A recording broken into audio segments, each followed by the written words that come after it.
Guys, tayo na magluto ng crabs na kasi sa palengke. Atin ang linisin at brushin at katuk-katukin. Ito na naman ang bawang ni Manang. Sibuyas at luya, paghaluin yan at maghahalo rin yan mamaya. Malunggay na pampagatas at pampalakas.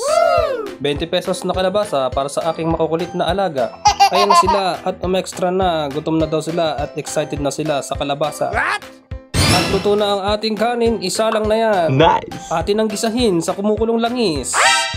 Atin ang haluin, paikot-ikutin at ating katamtamang sunugin. Atin ang isa lang, ang tropa mong talangka, Charg! Sige, haluin mo at pantayin mo. Shoutout nga pala dyan sa mahihilig sa talangka. Takpan sandali, nailagay na ang kalabasa. Ihabol mo na ang unang gata. Kumulo agad, nakakaloka. Atin ang itapon ng pangalawang gata. Ay mali, kalawang piga. Asin galing sa tropa mong maasim. Lagyan ng magic pulbura at isunod ang hinimay na damo. Atin ang takpan at buksan, parang tanga lang. Uy, luto na. Atin na itong husgahan. Galit yarn?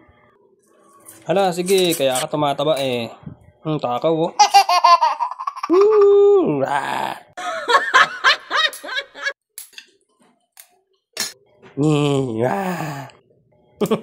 Sarap na pagkakaluto. Siyempre, vlog ko to eh.